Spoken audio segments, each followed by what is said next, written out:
امام حسین علیہ السلام اس فرصت کی تلاش میں تھے کہ کب مجھے فرصت ملے اور کب میں اس کا گلا دباؤں اور کب میں اس حکومت کو ختم کروں۔ سامعین محترم، جب امیر شام مرتا ہے اور اس کے بعد امام حسین علیہ السلام کو یہ فرصت ملتی ہے، امام حسین علیہ السلام کو فرصت ملی، اس فرصت کو بہانہ قرار دے کے یزید کو، یزیدی فوج کو اور اس دور کی یزیدیت کو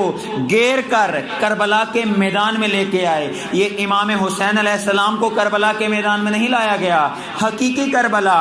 اور حقیقی قیام امام حسین علیہ السلام اور حقیقی حسینیت کو اگر انسان اس پیرائے میں آ کے سمجھے کہ یزید نے کچھ نہیں کیا بلکہ امام حسین علیہ السلام نے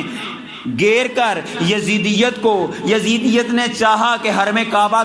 کی حرمت کو پائمال کرے، حسین نے یہ نہ ہونے دیا اور یزید کو اور یزیدیت کو اور یزیدی فوج کو گیر کر کربلا کے میدان میں لا کر اس زور سے اور اس